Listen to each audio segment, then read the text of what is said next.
요나가 하나님으로부터 선지자로 부르심을 받았던 때는 여로보암 2세가 통치하던 기원전 8세기 초반입니다.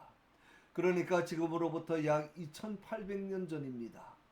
그런데 그 시대나 오늘 우리가 살아가는 이 시대나 모든 면에서 많이 비슷합니다.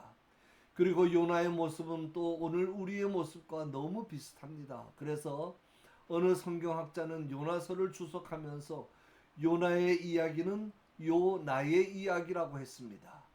요나서는 비록 4장밖에 되지 않는 짧은 성경이지만 주님께서 그의 자녀들에게 주신 가장 중요한 명령인 복음 전파의 사명에 관한 말씀입니다.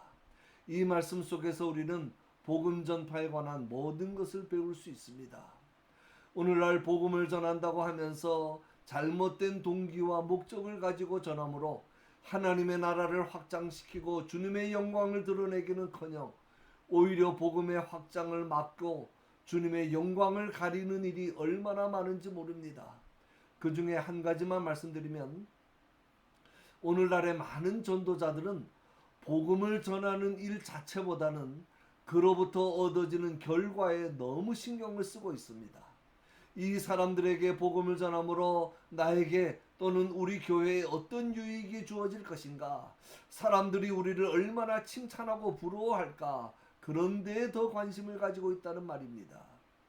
그래서 주보에도 보면 선교하고 지원하는 교회나 단체 이름을 쭉 적어놓고 자랑거리로 삼습니다. 복음 전파의 본질을 망각한 것입니다.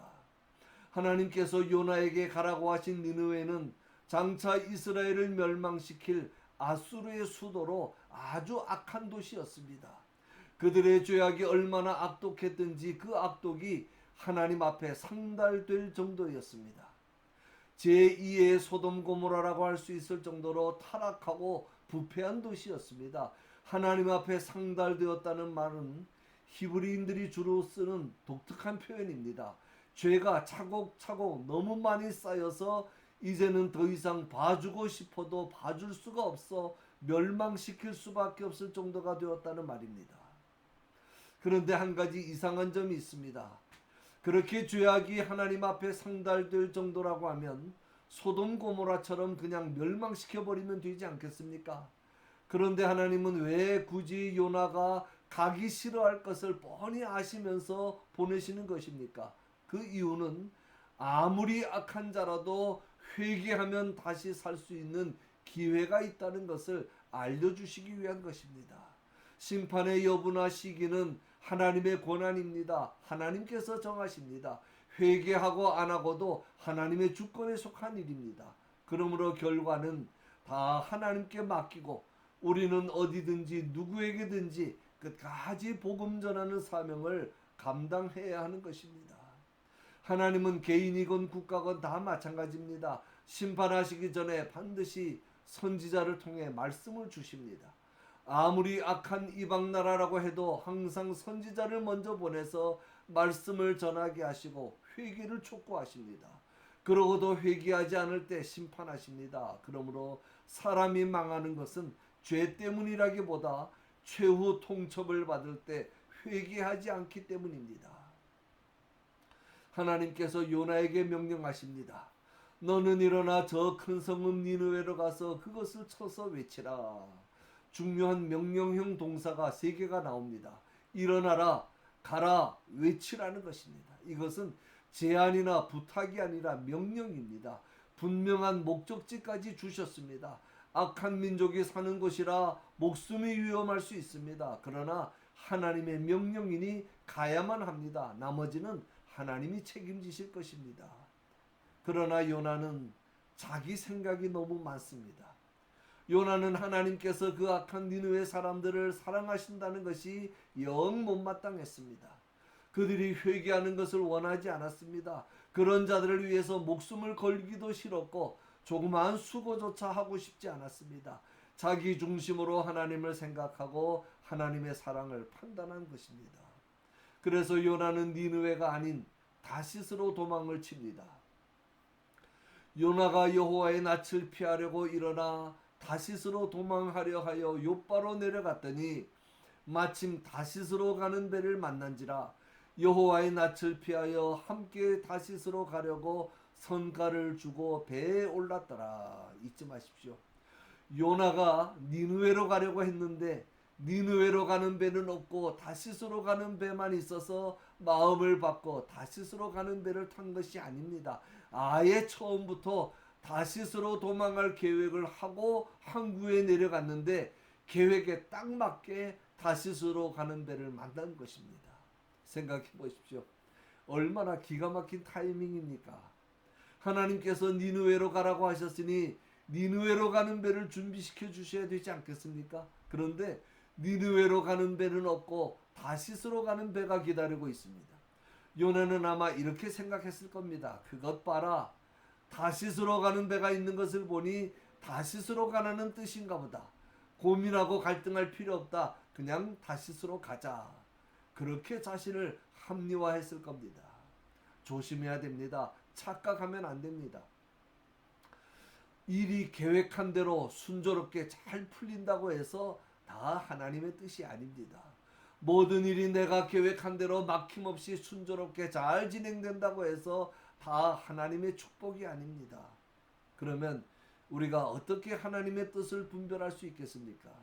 내 소원이나 내 뜻이나 우리 주변의 환경으로 분별할 수 있는 것이 아닙니다. 하나님의 뜻을 분별할 수 있는 기준은 오직 하나, 하나님의 말씀입니다. 아무리 일이 순조롭게 풀리고 내가 원하는 일이라 할지라도 하나님의 말씀에서 어긋나면 그것은 축복의 길이 아닙니다. 그러나 요나는 하나님의 뜻을 자기의 뜻과 자기 계획과 주변 환경으로 판단했습니다. 그의 삶의 기준은 하나님의 말씀이나 하나님의 뜻이 아니라 자기 뜻, 자기 소원, 주변 환경이었습니다. 그래서 불순종의 길을 간 것입니다. 이러한 불순종의 심리가 작용함으로 요나는 두 가지의 큰 착각을 합니다. 하나는 하나님의 얼굴을 피하려고 합니다.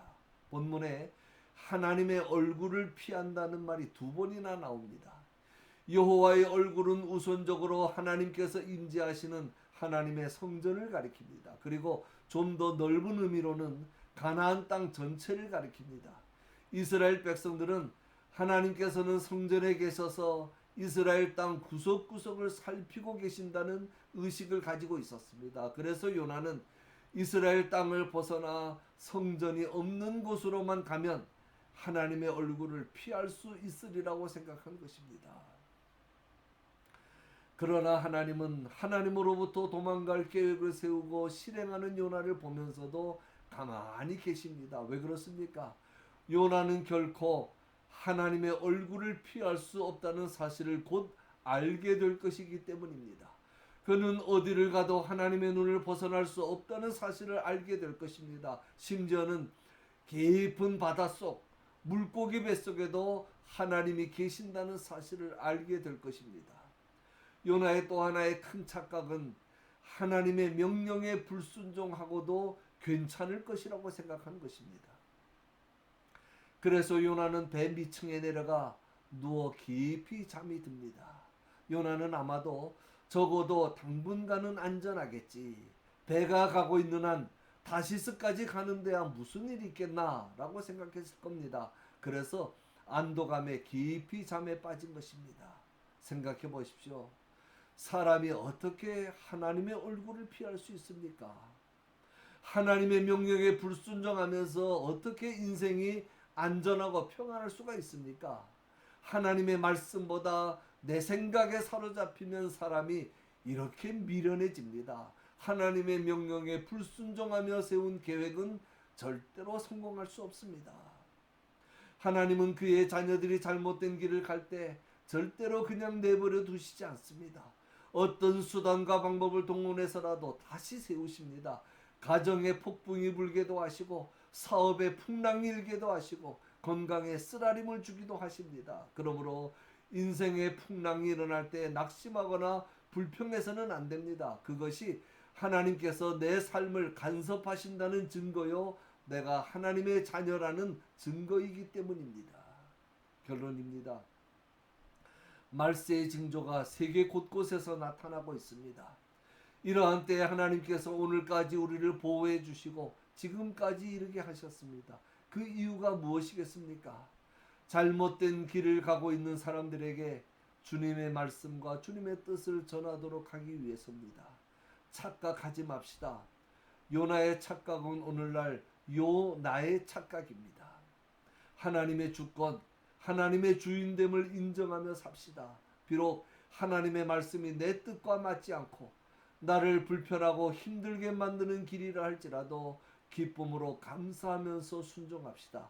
그럴 때에만 우리의 삶에 참된 행복과 영광이 있는 줄로 믿습니다.